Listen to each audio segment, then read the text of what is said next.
आज जब वित्त मंत्री निर्मला सीतारमण संसद में बजट पेश कर रही थी, तब उनके दिमाग में एक कोने में ये भी चल रहा था कि टीम इंडिया ने ऑस्ट्रेलिया में किस तरह 36 रन पर ऑल आउट होने के बाद सीरीज में जबरदस्त रिकवरी की थी और अंत में सीरीज जीत ली थी। ये प्रदर्शन किसी चमत्कार से कम नहीं था और ऐसा ही चमत्कार वित्त मंत्री निर्मला सीतारमण इकोनॉमी की पिच पर करना चाहती है। It has reminded us of all the qualities that we as a people, particularly our youth, epitomize of having abundant promise and the unsuppressed thirst to perform and to succeed. ना briefcase, ना बही खाता, वित्त मंत्री इस बार tablet में paperless budget लेकर आई थी। Faith is the bird that feels the light and sings when the dawn is still dark. अगर एक शब्द में बजट को समझना चाहें, तो निर्मला का तीसरा बजट उम्मीदों पर कायम है। कन्याकुमारी कॉरिडोर। इसमें जान भी है और जहान भी है। सरकार रिकॉर्ड तोड़ राजकोषीय घाटे से बाहर निकलने के लिए जी तोड़ कोशिश कर रही है।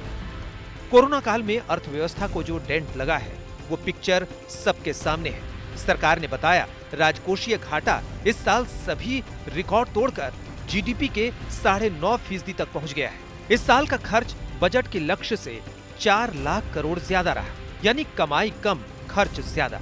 अगले साल का घाटा भी अनुमान से कहीं ज्यादा 6.8% तक होने की आशंका है। ऊपर से सरकार इस साल 12 लाख करोड़ रुपए का कर्ज लेगी। The fiscal deficit in BE 21-22 is estimated to be 6.8% of the GDP.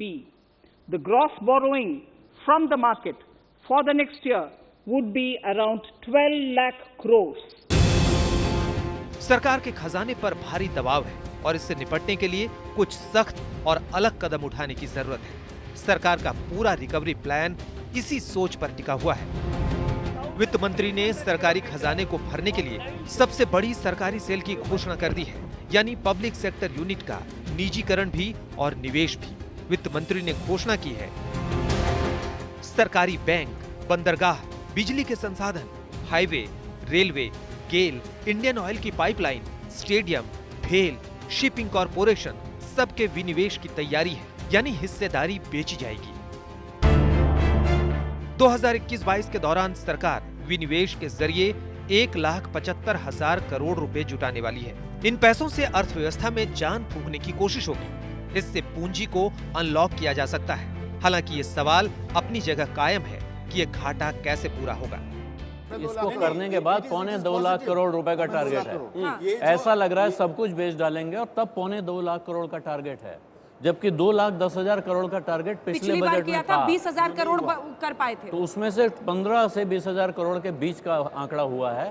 तो ये मुझे थोड़ा सा डिसअपॉइंटिंग लग रहा है। अगर आप डेटा पॉइंट की बात करें तो भारत की अर्थव्यवस्था 200 लाख करोड़ की है, जिसमें 153 लाख करोड़ केवल हमारे आप जैसे लोग जो खर्च करते हैं उससे आता है।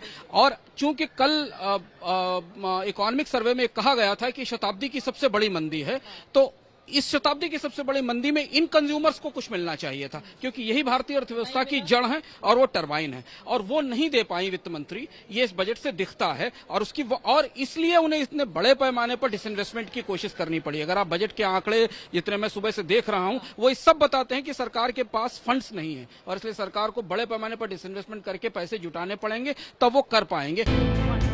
सरकार ने इस बार सीधे सीधे लोगों पर टैक्स का अतिरिक्त बोझ नहीं डाला है। इनकम टैक्स स्लैब में कोई परिवर्तन नहीं किया गया।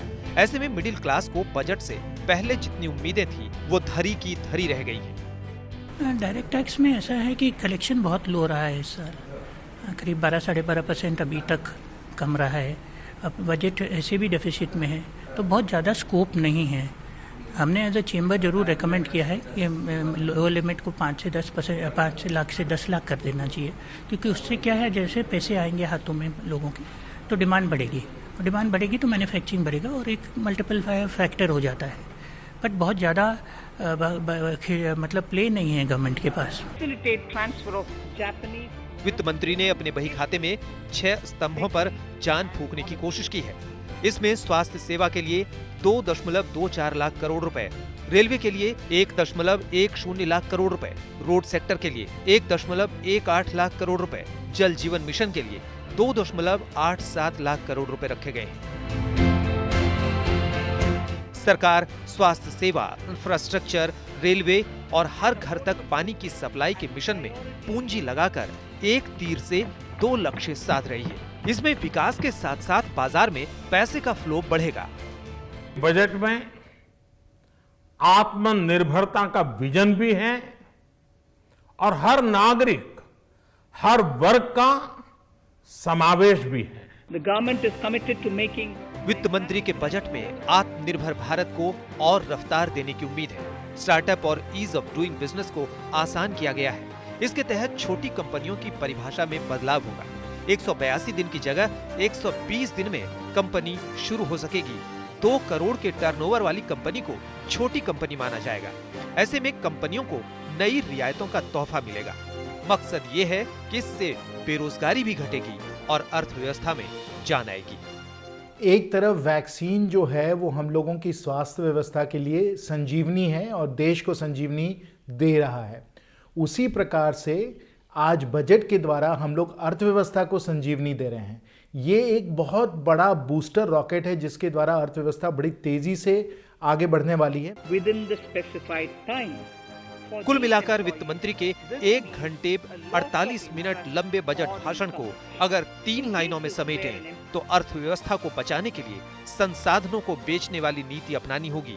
आम आदमी को डीजल और पेट्रोल के दाम कम होने और टैक्स कम होने का ख्याल फिलहाल दिमाग से निकालना होगा और स्वास्थ्य, सड़क, इंफ्रास्ट्रक्चर और रेलवे में पैसा लगने से अर्थव्यवस्था को बूस्टर मिलेगा।